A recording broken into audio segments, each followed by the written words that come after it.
Okay, இந்த video பார்த்தீங்கன்னா ரொம்ப இன்ட்ரெஸ்டிங்காக இருக்கும். வீடியோவை கடைசி ஸ்கிப் பண்ணாமல் பாருங்கள். வீடியோக்குள்ளே போகிறக்கு முன்னாடி நீங்கள் நம்ம சேனல் சப்ஸ்கிரைப் பண்ணாமல் இந்த வீடியோ பண்ணுங்கள், சப்ஸ்கிரைப் பண்ணிடுங்க. நீங்கள் ஆல்ரெடி நம்ம சேனல் சப்ஸ்கிரைப் பண்ணியிருந்தீங்கன்னா பக்கத்தில் இருக்க பெல் ஐக்கானை கிளிக் பண்ணி நோட்டிஃபிகேஷன் வந்து ஆல்ல செட் பண்ணிக்கோங்க. நீங்கள் நோட்டிஃபிகேஷன் வந்து ஆல்ல செட் பண்ணிங்கன்னா தான் நான் போகிற வீடியோக்கெல்லாம் நோட்டிஃபிகேஷன் வரும். ஓகே, வீடியோ கடைசி ஸ்கிப் பண்ணால் பாருங்கள். கடைசி ஸ்கிப் பண்ணால் பாட்டு இந்த வீடியோட ஃபீட்பேக் கமெண்ட் பண்ணுங்கள். வீடியோ ஃபீட்பேக் கமெண்ட் பண்ணிங்கன்னா அடுத்த வீடியோ போகிறக்கு மோட்டிவேஷனாக இருக்கும். அதனால் வீடியோ ஃபீட்பேக் வந்து மறக்காமல் கமெண்ட் பண்ணுங்கள். நீங்கள் நம்ம இன்ஸ்டாகிராம் பேஜ் வந்து ஃபாலோ பண்ணலாம், மறக்காம ஃபாலோ பண்ணிடுங்க. அதோட லிங்க் பார்த்தீங்கன்னா டிஸ்கிரிப்ஷனில் கொடுத்துருக்கேன், செக் பண்ணி பார்த்து ஜாயின் பண்ணிக்கோ, அதை ஃபாலோ பண்ணிக்கோங்க. உங்களுக்கு ஏதாச்சும் டவுட்னா நீங்கள் வந்து இன்ஸ்டாகிராமில் டெக்ஸ்ட் பண்ணிங்கன்னா நான் வந்து ரீப்ளை பண்ணுவேன். அதனால் இன்ஸ்டாகிராம் பேஜ் வந்து மறக்காம ஃபாலோ பண்ணிடுங்க. நெக்ஸ்ட்டு பார்த்தீங்கன்னா நீங்களும் நம்ம டெலகிராம் பேஜில் வந்து ஜாயின் பண்ணலாம், அதுலேயும் மறக்காம ஜாயின் பண்ணியிருக்கேன். அதோட லிங்க்கும் பார்த்தீங்கன்னா டிஸ்கிரிப்ஷனில் கொடுத்துருக்கேன், செக் பண்ணி பார்த்து ஜாயின் பண்ணிக்கோங்க. அதில் பார்த்தீங்கன்னா நான் வந்து எல்லா மெட்டீரியலும் டேரெக்டாக அனுப்பிட்டுருக்கிறேன், அதை மறக்காமல் செக் பண்ணி பார்த்து அதில் ஜாயின் பண்ணிக்கோங்க. ஓகே, இந்த வீடியோ பார்த்தீங்கன்னா ரொம்ப சிம்பிளாக தான் இருக்கும். வீடியோ மட்டும் கடைசி ஸ்கிப் பண்ணாமல் பார்த்தீங்கன்னா இந்த வீடியோ நீங்கள் ஈஸியாக எடிட் பண்ணிடலாம். இந்த வீடியோக்கு கீழே பார்த்தீங்கன்னா டிஸ்கிரிப்ஷனில் வந்து ப்ரீசெட் லிங்க் தந்திருக்கேன், அதை டேரெக்டாக இம்போர்ட் பண்ணிக்கோங்க. அது வந்து ஃபுல் ப்ராஜெக்ட் தான், எல்லாமே அது பார்த்தீங்கன்னா அதில் இருக்கும். நீங்கள் ஜஸ்ட் ரீப்ளேஸ் பண்ணிங்க மட்டும் போதும். இந்த ப்ரீசெட் இம்போர்ட் பண்ணிக்கோங்க. சப்போஸ் உங்களுக்கு ப்ரீசெட் லிங்க் வந்து ஒர்க் ஆகுதுன்னா இந்த வீடியோக்கு சென்டரில் பார்த்தீங்கன்னா வந்து QR இமேஜ் வந்து கொடுத்துருக்கேன், ஸ்கேன் பண்ணுற மாதிரி. நீங்கள் வந்து வீடியோ கடைசி ஸ்கிப் பண்ணாமல் பார்த்தீங்கன்னா அந்த QR இமேஜஸ் வந்து ஈஸியாக நீங்கள் வந்து கெட் பண்ணிக்கலாம். அதனால் வீடியோ மட்டும் கடைசி ஸ்கிப் பண்ணாமல் பாருங்கள். வீடியோக்கு சென்டரில் தான் நான் கொடுத்துருக்கேன். அது போக பார்த்தீங்கன்னா இந்த வீடியோக்கு கீழே பார்த்தீங்கன்னா ஆல் மெட்டீரியல் லிங்க் கொடுத்துருப்பேன், அதில் பார்த்தீங்கன்னா XML ஃபைலும் கொடுத்துருக்கேன், அதையும் ட்ரை பண்ணி பாருங்கள். இந்த மூணில் பார்த்தீங்கன்னா ஒன்றாச்சும் கண்டிப்பாக ஒர்க் ஆகும். முக்கியமாக பார்த்தீங்கன்னா இந்த QR இமேஜ் வந்து ட்ரை பண்ணி பாருங்கள், அது வந்து ஈஸியாக ஒர்க் ஆகும். இந்த வீடியோ கடைசி ஸ்கிப் பண்ணாமல் பார்த்தீங்கன்னாவே இந்த QR இமேஜஸ் வந்து நீங்கள் கெட் பண்ணிக்கலாம். ஓகே, இப்போ நம்ம டேரெக்டாக வீடியோக்குள்ளே போகலாம். ஃபஸ்ட்டு நீங்கள் என்ன பண்ணுறீங்கன்னா அந்த ப்ரீசெட் வந்து இம்போர்ட் பண்ணிக்கோங்க. அதோட இன்டர்ஃபேஸ் பார்த்தீங்கன்னா இந்த மாதிரி தான் இருக்கும். இதில் பார்த்தீங்கன்னா எல்லாமே நானே ஆட் பண்ணி வச்சுருப்பேன், நீங்கள் பார்த்தீங்கன்னாவே தெரியும். டெக்ஸ்ட் இருக்கும் ப்ளஸ் இமேஜ் எல்லாமே இருக்கும். ஃபஸ்ட்டு அந்த ப்ரீசெட் ஓப்பன் பண்ணிட்டு இதில் வந்து ஃபாண்ட் வந்து நீங்கள் சேஞ்ச் பண்ணணும். இதில் யூஸ் பண்ணிக்கிற ஃபாண்ட்டோட லிங்க் பார்த்தீங்கன்னா டிஸ்கிரிப்ஷனில் வந்து கொடுத்துருக்கிறேன், நீங்கள் டவுன்லோட் பண்ணிங்க. டவுன்லோட் பண்ணிட்டு இதை வந்து நம்ம யூஸ் பண்ணிக்கலாம். ஜஸ்ட்டு பார்த்தீங்கன்னா அந்த டெக்ஸ்ட் இருக்கும், அந்த டெக்ஸ்ட்டை செலக்ட் பண்ணிட்டு எடிட் டெக்ஸ்ட்னு ஒரு ஆப்ஷன் இருக்கும், அந்த ஆப்ஷனில் வந்து போய்க்கோங்க. எடிட் டெக்ஸ்ட்டில் போயிட்டு மேலே ஏர் இருக்கும், அதை செலக்ட் பண்ணிங்கன்னா வியூ ஆல் ஃபாண்ட்ஸ்னு ஒரு ஆப்ஷன் பார்த்தீங்கன்னா இருக்கும், நீங்கள் ஸ்க்ரீனில் தெரியும்னு நினைக்கிறேன். அந்த ஆப்ஷன் வந்து செலக்ட் பண்ணிக்கோங்க, வியூ ஆல் ஃபாண்ட்ஸை. இதில் எல்லா ஃபாண்ட்டும் இருக்கும். இதில் மேலே பார்த்தீங்கன்னா 3 பார் மாதிரி ஒரு ஐக்கான் இருக்கும், நீங்கள் பார்த்தீங்கன்னா தெரியும், 3 லைன் மாதிரி. அந்த 3 லைன் ஆப்ஷன் வந்து செலக்ட் பண்ணிக்கோங்க. செலக்ட் பண்ணிங்கன்னா இதில் இம்போர்ட் ஃபாண்ட்னு ஒரு ஆப்ஷன் வரும், நீங்கள் பார்த்தீங்கன்னா தெரியும். இம்போர்ட் ஃபாண்ட்ஸ்னு ஒரு ஆப்ஷன் இருக்குது, அதை வந்து செலக்ட் பண்ணிக்கோங்க. அதை செலக்ட் பண்ணிங்கன்னா உங்கள் ஃபைல் மேனேஜருக்கு வந்து அது போயிடும். அதில் வந்து நீங்கள் டவுன்லோட் பண்ணி வச்சுருக்க ஃபாண்ட்டை வந்து செலக்ட் பண்ணிக்கோங்க. இந்த ஃபாண்ட்டோட லிங்க் பார்த்தீங்கன்னா டிஸ்கிரிப்ஷனில் வந்து கொடுத்துருக்கேன், செக் பண்ணி பார்த்துக்கோங்க.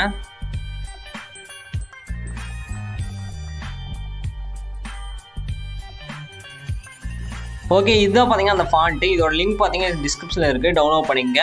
ஜஸ்ட்டு பார்த்தீங்கன்னா இந்த ஃபாண்ட்டை வந்து செலக்ட் பண்ணிங்கனாவே இந்த ஃபாண்ட் வந்து இம்போர்ட் ஆயிரும். இப்போ பார்த்தீங்கன்னா இம்போர்ட் ஆகிடுச்சு. இப்போ நீங்கள் மேலே பார்த்தீங்கன்னா சர்ச் ஐக்கான் இருக்கும், அதை செலக்ட் பண்ணி நீங்கள் சர்ச் பண்ணி அந்த ஃபாண்ட்டை வந்து எடுத்துக்கலாம். இப்போ பார்த்தீங்கன்னா இதுதான் பார்த்தீங்கன்னா அந்த ஃபாண்ட்டு. ஜஸ்ட் அதை செலக்ட் பண்ணிக்கோங்க. செலக்ட் பண்ணிங்கனாவே அது வந்து சேஞ்ச் ஆயிரும். சப்போஸ் உங்களுக்கு அப்பவுமே சேஞ்ச் ஆகுனீங்கன்னா என்ன பண்ணுறீங்கன்னா இதில் பார்த்தீங்கன்னா ஃபாண்ட்டோட சைஸ் பார்த்தீங்கன்னா இருக்கும், அதை இன்க்ரீஸ் இல்லை டிக்ரீஸ் பண்ணிங்கன்னா கண்டிப்பாக சேஞ்ச் ஆயிரும் ஃபாண்ட்டு. இதை வந்து ட்ரை பண்ணி பாருங்கள் மறக்காமல். இப்போ வந்து சேஞ்ச் பண்ணிவிட்டு மேலே பார்த்தீங்கன்னா டிக் ஐக்கான் இருக்கும், அதை கொடுத்தீங்கன்னாவே இமேஜோட ஃபாண்ட் வந்து சேஞ்ச் ஆகிருக்கும். இந்த மாதிரி 1 by 1 ஒரு டெக்ஸ்ட்டுக்கும் நீங்கள் வந்து ஃபாண்ட் சேஞ்ச் பண்ணிக்கோங்க. ஏன்னா நீங்கள் ப்ரீசெட் இம்போர்ட் பண்ணும் பார்த்தீங்கன்னா ஃபாண்ட் இருக்காது, அதனால் நீங்கள் ஃபாண்ட் சேஞ்ச் பண்ணிக்கோங்க. நெக்ஸ்ட் அப்படியே ஸ்க்ரால் பண்ணிகிட்டே வந்தீங்கன்னா இதில் பார்த்தீங்கன்னா பர்த்டே டேட் இருக்கும், இதில் வந்து டேட் வந்து நீங்கள் சேஞ்ச் பண்ணிக்கோங்க. ஓகே, சேஞ்ச் பண்ணிவிட்டு இதில் பர்த்டே டேட் சேஞ்ச் பண்ணிவிட்டு மேலே டிக் ஐக்கான் இருக்கும், அதை வந்து கொடுத்துருங்க, அவ்வளோதான். நெக்ஸ்ட்டு இதில் எல்லாமே பார்த்தீங்கன்னா நீங்கள் வந்து ஃபாண்ட்டு சேஞ்ச் பண்ணணும். இதில் டெக்ஸ்ட்லாம் பார்த்தீங்கன்னா நானே க்ரியேட் பண்ணி வச்சுருக்கேன், நீங்கள் பார்த்தீங்கன்னாவே தெரியும். ஜஸ்ட் நீங்கள் ஃபாண்ட்டு மட்டும் சேஞ்ச் பண்ணுற மாதிரி இருக்கும்.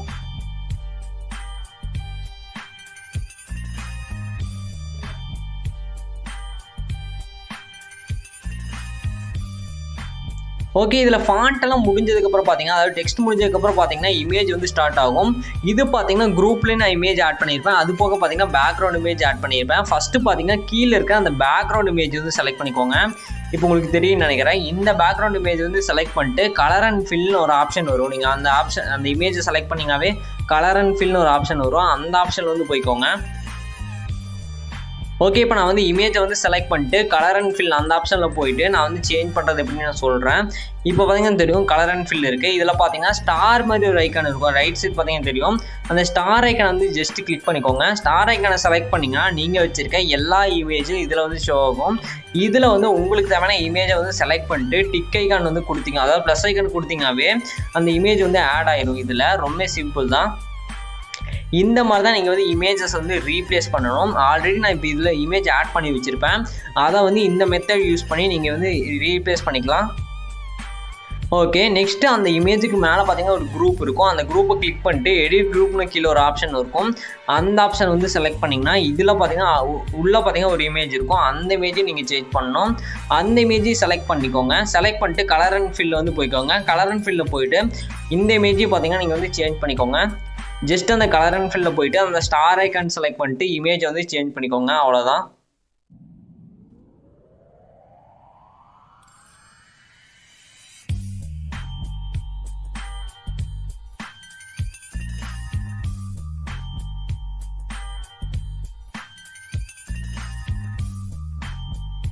ஓகே, இந்த மாதிரி வந்து நீங்கள் சேஞ்ச் பண்ணணும். இந்த மாதிரி 1 by 1 சேஞ்ச் பண்ணிக்கோங்க. இதில் நான் எத்தனை குரூப் ஆட் பண்ணிக்கிறோம் அத்தனை குரூப்லேயே சேஞ்ச் பண்ணிக்கோங்க. அது போக பேக்ரவுண்ட் இமேஜ் எத்தனை ஆட் பண்ணியிருக்கிறோம் அத்தனை இமேஜ்லேயும் பார்த்தீங்கன்னா நீங்கள் வந்து இமேஜ் வந்து ரீப்ளேஸ் பண்ணிக்கோங்க. இது ரெண்டு தான் பார்த்தீங்கன்னா இமேஜ் வந்து நீங்கள் ரீப்ளேஸ் பண்ணணும். ஓகே, இந்த மாதிரி 1 by 1 நீங்கள் வந்து ரீப்ளேஸ் பண்ணணும். மறக்காமல் ரீப்ளேஸ் பண்ணிக்கோங்க. நெக்ஸ்ட்டு மேலே பார்த்தீங்கன்னா தெரியும் இதில் ஒரு டெக்ஸ்ட் இருக்கும். அதை வந்து நீங்கள் டைப் பண்ணிக்கலாம். இதில் வந்து நீங்கள் குரூப்பெல்லாம் ரீப்ளேஸ் பண்ணதுக்கு அப்புறம் பார்த்தீங்கன்னா இதில் வந்து ஒரு நேம் இருக்கும். நீங்கள் வந்து நேம் வந்து சேஞ்ச் பண்ணிக்கோங்க. நான் ஆல்ரெடி இதில் பார்த்தீங்கன்னா நேம் வந்து டைப் பண்ணி வச்சுருப்பேன். இதில் வந்து உங்களுக்கு தேவையான நேம் வந்து நீங்கள் சூஸ் பண்ணிக்கோங்க, அதாவது சேஞ்ச் பண்ணிக்கோங்க.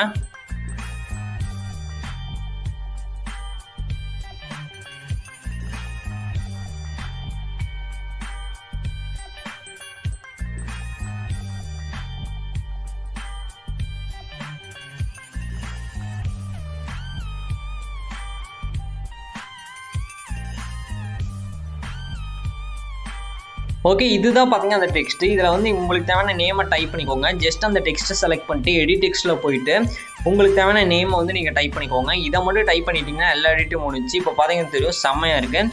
நெக்ஸ்ட்டு பார்த்தீங்கன்னா மேலே செட்டிங்ஸ் பார்த்தாலும் ஷேர் ஐக்கானுக்கும் அதை கொடுத்துருங்க. இந்த மாதிரி வீடியோன்னு ஒரு ஆப்ஷன் வரும். இதில் சைடில் சின்னதாக ஒரு இயர் இருக்கும், அதை செலக்ட் பண்ணிடுங்க. ரெசல்யூஷன் 1080 வச்சுருங்க. கோடிங் ஃபர்ஸ்ட் செலக்ட் பண்ணுங்கள். ஃப்ரேம் ரேட் ஃபுல் வச்சுருங்க. குவாலிட்டி ஃபுல்லாக வச்சுருங்க. இதெல்லாம் செலக்ட் பண்ணிட்டு கீழே எக்ஸ்போர்ட் ஒரு ஆப்ஷன் இருக்கும். அதை செலக்ட் பண்ணால் இந்த வீடியோ எக்ஸ்போர்ட் ஆயிரும். ஓகே ஃப்ரெண்ட்ஸ், அடுத்த ஒரு சூப்பரான வீடியோவில் பார்க்கலாம். பாய்.